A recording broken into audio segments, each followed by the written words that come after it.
Selamat pagi untuk semuanya. Pagi hari ini kita akan coba bahas di dunia di Indonesia, kesimpulan yang bisa kita ambil terjadi perdebatan antara dua kubu, yaitu ekonom dan para medis.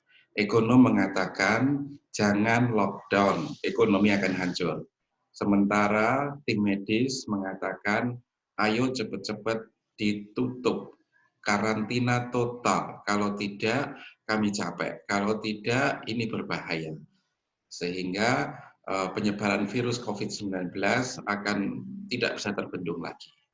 Nah, dari dua perdebatan ini kita coba akan melakukan analisis matematika, kalaupun toh harus di lockdown, kalaupun toh harus dikarantina, itu sebesar apa sedemikian sehingga ekonomi masih tetap bisa bergerak. Bapak, Ibu, Saudara yang ikut kuliah ini, Anda lihat bahwa saat ini di Indonesia tingkat kematian pasien terinfeksi COVID-19 sudah cukup tinggi.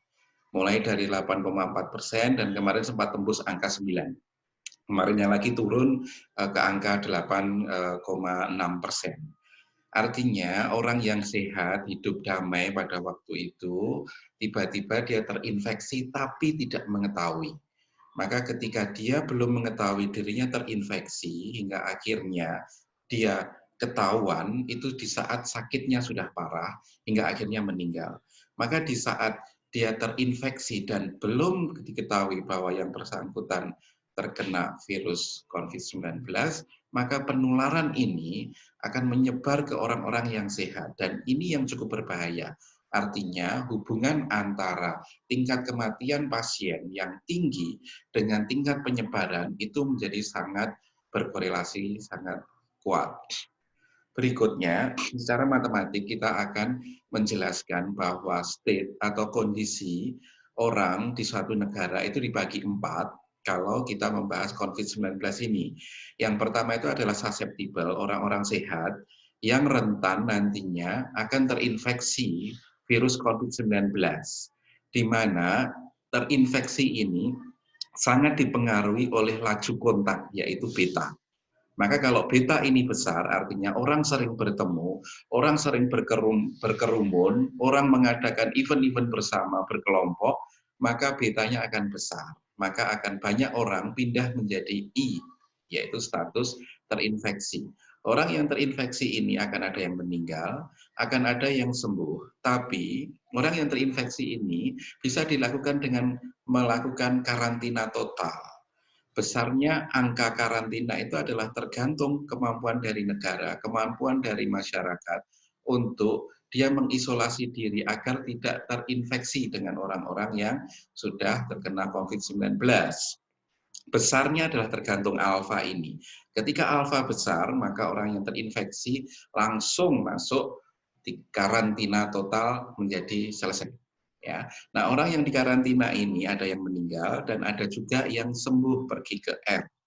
Sementara orang-orang yang recovery R ini ada kemungkinan juga dia akan menjadi rentan terkena virus. Kalaupun toh nanti imun, orangnya punya imunitas yang tinggi, nilai Q-nya ini, nilai tetanya ini akan menjadi 0, misalnya seperti itu. Nah, inilah desain dari state perpindahan dari orang yang susceptible, infected, karantina, dan recovery.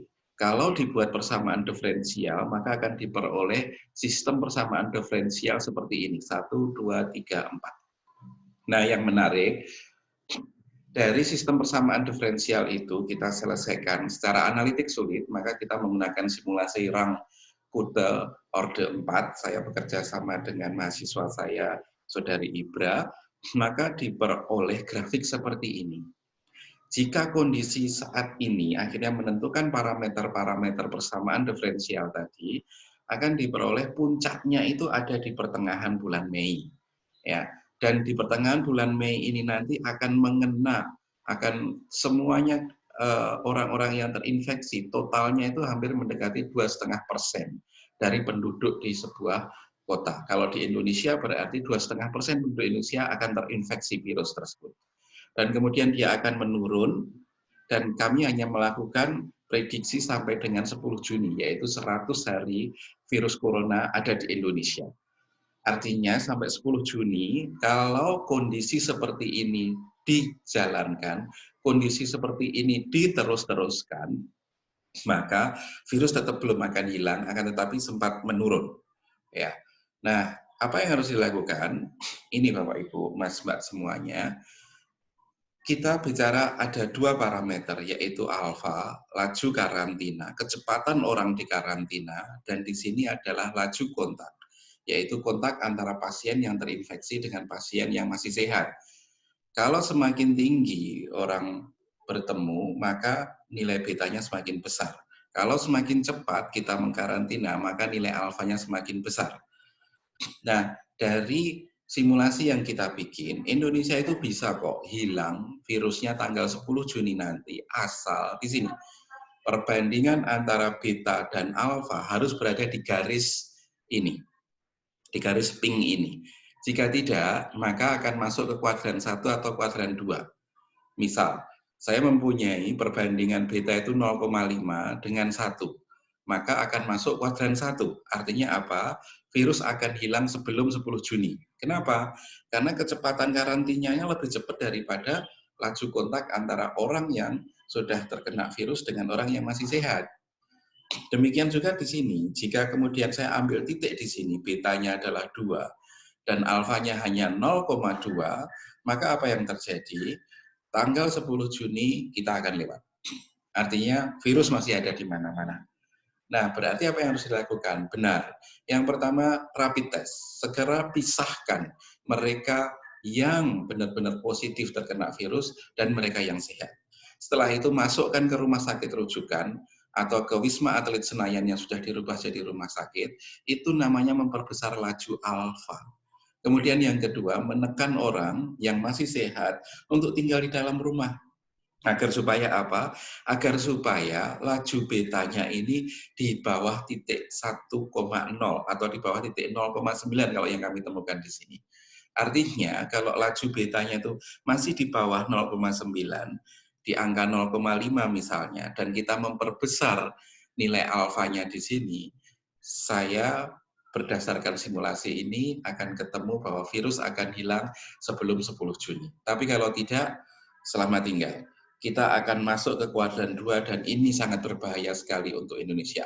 Maka silahkan, ekonom, para dokter, para medis, tidak perlu berdebat, sekarang kita bekerja, mari kita pilih kuadran 1, ini lebih cepat. Ekonomi akan tetap baik, sementara dunia medis tidak akan capek, tidak akan benar-benar bekerja keras sampai seperti yang kita lihat hari ini. Selamat berjuang untuk kita semuanya. Terima kasih. Assalamualaikum warahmatullahi wabarakatuh.